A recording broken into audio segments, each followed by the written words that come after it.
दोस्तों, पृथ्वी पर मानव इतिहास की सबसे पुरानी सभ्यता हमारे भारत की वैदिक सभ्यता मानी जाती है और यही वजह है कि दुनिया को जितना हमारे भारत देश ने दिया है उतना किसी और देश ने नहीं दिया।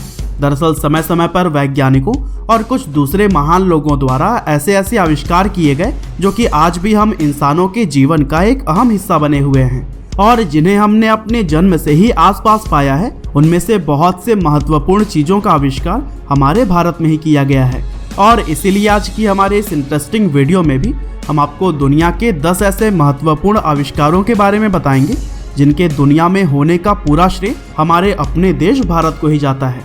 तो चलिए दोस्तों, अब इस मजेदार वीडियो को शुरू करते हैं। तो दोस्तों, वीडियो शुरू करते हुए सबसे पहले हम बात करते हैं इस लिस्ट में नंबर 10 पर मौजूद आयुर्वेद के आविष्कार के बारे में। अब यह बात तो शायद भारत में रहने वाले हर एक इंसान को मालूम होगा कि दुनिया की सबसे प्राचीन चिकित्सा प्रणाली कहे जाने वाले आयुर्वेद का जन्म हमारे भारत में ही हुआ था। दरअसल भारत के अंदर आयुर्वेद का इतिहास 5000 सालों से भी पुराना है, यानी भारत में इस प्राचीन मेडिकल सिस्टम की प्रैक्टिस पिछले 5000 वर्षों से की जा रही है और इतना समय बीत जाने के बाद आज भी यह मेडिकल सिस्टम उसी तरह से चला आ रहा है। आज भी जब किसी बीमारी का इलाज मॉडर्न मेडिकल साइंस में नहीं मिल पाता तो फिर लोग आयुर्वेद में ही उसका इलाज खोजते हैं, क्योंकि बताया जाता है कि आयुर्वेद में दुनिया की हर एक बीमारी का इलाज मौजूद है और यही वजह है कि आज के मॉडर्न ज़माने में भी लोग आयुर्वेद को अपनाते हैं। और दोस्तों, वीडियो में कुछ इसी तरह से आगे बढ़ते हुए अब हम बात करते हैं इस लिस्ट में नंबर 9 पर मौजूद अगली इन्वेंशन यूएसबी के बारे में। अब यूएसबी क्या है यह तो ज़्यादातर लोग जानते ही हैं, लेकिन जो लोग नहीं जानते उन्हें बता दें कि यूएसबी यानी कि यूनिवर्सल सीरियल बस उस टेक्नोलॉजी को कहा जाता है जिसका इस्तेमाल कंप्यूटर कंपोनेंट्स के बीच में डेटा ट्रांसफ़र करने के लिए किया जाता है। इसके अलावा आजकल यूएसबी का इस्तेमाल स्मार्टफोन्स और कुछ दूसरी डिवाइसेस में भी किया जा रहा है। वैसे आपको बता दें कि आज दुनिया भर में इस्तेमाल की जाने वाली इस टेक्नोलॉजी को सन 1996 में अजय भट्ट ने डेवलप किया था। दरअसल अजय एक मशहूर इंडियन अमेरिकन कंप्यूटर आर्किटेक्ट हैं जिनका जन्म 1957 में बेंगलोर शहर में हुआ था और अजय यूएसबी के अलावा भी दुनिया को बहुत सी महत्वपूर्ण टेक्नोलॉजी दे चुके हैं जिसके लिए वह दुनिया भर में जाने जाते हैं। और दोस्तों, वीडियो में कुछ इसी तरह से आगे बढ़ते हुए अब हम बात करते हैं इस लिस्ट में नंबर 8 पर मौजूद अगले आविष्कार शैम्पू के बारे में। वैसे इस लिस्ट में शैम्पू का नाम सुनकर तो आप लोगों को हैरानी जरूर हुई होगी, क्योंकि किसी ने भी यह नहीं सोचा होगा कि शैम्पू जैसी चीज का आविष्कार भी हमारे भारत से जुड़ा हो सकता है। एक्चुअली शैम्पू का जन्म सन 1762 के आसपास भारत के अंदर पूर्वी मुगल साम्राज्य में हुआ था। असल में उस समय लोग अपने बालों को साफ करने व मजबूत बनाने के लिए एक विशेष प्रकार के प्राकृतिक तेल में कुछ जड़ी बूटियां मिलाकर अपने सर की मालिश किया करते थे और बताया जाता है कि इससे पहले दुनिया में कहीं भी बालों को साफ करने के लिए ऐसी कोई भी चीज़ नहीं बनाई गई थी और इसीलिए इसी को ही दुनिया में शैम्पू की शुरुआत माना जाता है। और चूँकि हमारे भारत में सर की मालिश करने को चंपी और चंपो कहा जाता था, इसीलिए अंग्रेजी में इसका नाम शैम्पू पड़ गया था। खैर दोस्तों, वीडियो में आगे बढ़ते हुए अब हम बात करते हैं हमारी इस लिस्ट में नंबर 7 पर मौजूद अगले आविष्कार योगा के बारे में। अब यह बात तो हर एक भारतीय अच्छी तरह से जानता ही है कि दुनिया को हमारे भारत की तरफ से योगा एक तोहफे के रूप में दिया गया है।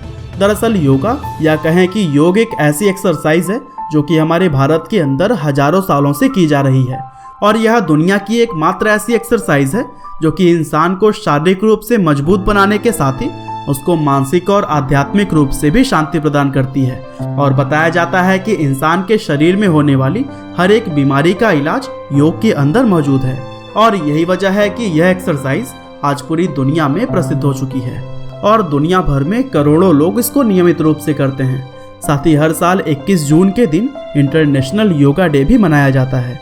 और दोस्तों, कुछ इसी तरह से आगे बढ़ते हुए अब हम बात करते हैं हमारी आज की इस लिस्ट में नंबर 6 पर मौजूद बोर्ड गेम्स के आविष्कार के बारे में। जी हाँ दोस्तों, आपने बिल्कुल ठीक सुना।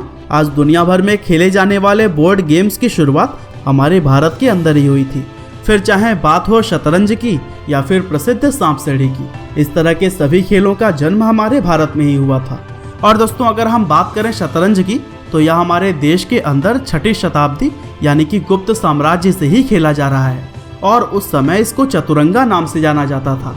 जबकि सांप सीढ़ी का खेल 13वीं सदी के मशहूर कवि ज्ञानदेव के द्वारा इन्वेंट किया गया था और उस समय इसको मुष्पट के नाम से जाना जाता था और भारत में ब्रिटिश शासन के दौरान ही यह खेल इंग्लैंड और अमेरिका जैसे दुनिया के दूसरे देशों में पहुंचे। हालांकि दोस्तों वीडियो में आगे बढ़ते हुए अब हम बात करते हैं हमारे इस लिस्ट में नंबर 5 पर मौजूद अगले इन्वेंशन कैटरेक्ट सर्जरी के बारे में। सबसे पहले तो हम आपको यह बता दें कि कैटरेक्ट को हिंदी भाषा में मोतियाबिंद कहा जाता है, जो कि आंखों में होने वाली एक आम बीमारी होती है और इस बीमारी में जब समस्या ज़्यादा बढ़ जाती है तो फिर इसके लिए एक सर्जरी की जाती है जिसको कैटरेक्ट सर्जरी या मोतियाबिंद ऑपरेशन कहा जाता है। वैसे आपको यह बात जानकर काफ़ी हैरानी होगी कि इस सर्जरी को पूरी दुनिया में सबसे पहले हमारे भारत के अंदर ही परफॉर्म किया गया था। दरअसल इस सर्जरी को इन्वेंट करने का पूरा श्रेय 3री शताब्दी के मशहूर भारतीय फिजिशियन सुश्रुत को जाता है, क्योंकि उन्होंने ही इस सर्जरी को करने का तरीका खोजा था और आज भी मॉडर्न मेडिकल साइंस में उन्हीं के तरीके को ही कॉपी करके यह सर्जरी की जाती है। और दोस्तों वीडियो में कुछ इसी तरह से आगे बढ़ते हुए अब हम बात करते हैं इस लिस्ट में नंबर 4 पर मौजूद अगले आविष्कार वायरलेस कम्युनिकेशन के बारे में। दोस्तों आज के ज़माने की अगर बात करें तो वायरलेस कम्युनिकेशन टेक्नोलॉजी काफ़ी तरक्की कर चुकी है, क्योंकि आजकल तो हर एक चीज़ को ही वायरलेस बनाया जा रहा है। लेकिन एक समय ऐसा भी था जब इंसानों के लिए ऐसी कोई टेक्नोलॉजी बनाना मुश्किल ही नहीं बल्कि नामुमकिन माना जाता था। और ऐसे में भारत के महान वैज्ञानिक जगदीश चंद्र बोस दुनिया के वो पहले इंसान बने थे जिन्होंने रेडियो वेव्स की मदद से पहली बार वायरलेस कम्युनिकेशन किया था। हालांकि इतिहासकार इस टेक्नोलॉजी को बनाने का श्रेय इटली के आविष्कारक मार्कोनी को देते हैं, लेकिन असल में जगदीश चंद्र बोस ने इस टेक्नोलॉजी की खोज मार्कोनी से 2 साल पहले ही सन 1895 में कर ली थी। खैर दोस्तों वीडियो में आगे बढ़ते हुए अब हम बात करते हैं हमारी आज की इस लिस्ट में नंबर 3 पर मौजूद बटन के आविष्कार के बारे में। जी हाँ दोस्तों, आपने बिल्कुल ठीक सुना, हम उसी बटन की बात कर रहे हैं जो कि आज हमारे हर तरह के कपड़ों का एक अहम हिस्सा माने जाते हैं। दरअसल दुनिया में बटन का इस्तेमाल सबसे पहले हमारे भारत देश में ही किया गया था और आपको यह बात जानकर काफ़ी हैरानी होगी कि भारत के अंदर बटन का इस्तेमाल लगभग 5000 साल पहले से ही किया जा रहा है। हालांकि शुरुआत में इनका इस्तेमाल ज्वेलरी के रूप में किया जाता था, लेकिन जैसे जैसे समय बीता इनको इस्तेमाल करने का तरीका भी बदलता गया और भारत का देखा देखी ही दुनिया के दूसरे देशों में भी बटन बनाना और उसका इस्तेमाल करना शुरू कर दिया गया। और दोस्तों कुछ इसी तरह से अब बात करेंगे लिस्ट में नंबर 2 पर मौजूद अगले इन्वेंशन लेप्रोसी और लिथायोसिस बीमारियों के इलाज के बारे में।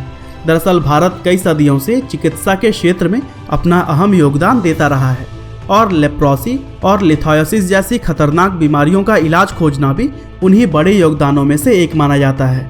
दरअसल लेप्रोसी को हिंदी में कोढ़ की बीमारी कहा जाता है, जबकि लिथायोसिस उस बीमारी को कहते हैं जिससे कि शरीर के अलग अलग हिस्सों में पथरियां बनती हैं। और एक ऐसा भी समय था जब यह दोनों ही बीमारियां पूरी तरह से दुनिया में लाइलाज मानी जाती थीं और ऐसे में हमारे भारत के प्राचीन उपचारों से ही पहली बार इन बीमारियों का इलाज सफलतापूर्वक किया गया था।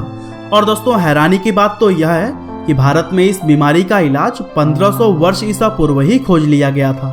हालांकि दोस्तों वीडियो में आगे बढ़ते हुए अब हम बात करते हैं इस लिस्ट में नंबर 1 पर मौजूद भारत के अगले आविष्कार जीरो के बारे में। वैसे यह बात तो भारत में रहने वाला हर एक इंसान जानता ही होगा कि जीरो यानी कि शून्य का आविष्कार हमारे भारत के महान गणितज्ञ आर्यभट्ट ने किया था और यह भारत की तरफ से दुनिया के लिए किए गए सबसे बड़े और सबसे महत्वपूर्ण आविष्कारों में से एक माना जाता है। अब कहने को तो यह सिर्फ एक जीरो है जिसका खुद का मतलब ही कुछ नहीं होता, लेकिन इसके बिना ना तो कोई कैलकुलेशन करना संभव है और ना ही इसके बिना कंप्यूटर या फिर बाइनरी सिस्टम काम कर सकता है। और अगर दूसरे शब्दों में कहा जाए तो शून्य के बिना विज्ञान के अंदर कुछ भी करना संभव नहीं है। और इसी से ही यह पता चलता है कि आर्यभट्ट की इस खोज का महत्व कितना ज़्यादा है। तो दोस्तों यह थे 10 ऐसे आविष्कार जो कि हमारे अपने देश भारत में किए गए। इस वीडियो को शेयर करके आप इस जानकारी को अपने दोस्तों और परिवारजनों तक पहुंचाना ना भूलिएगा। साथ ही अगर आप जानना चाहते हैं 10 देशी कलाकारों का विदेशों में जलवा, तो फिर डिस्क्रिप्शन या कमेंट में पिन किए गए लिंक से वीडियो को जरूर देखिएगा। आपका बहुमूल्य समय देने के लिए बहुत बहुत धन्यवाद।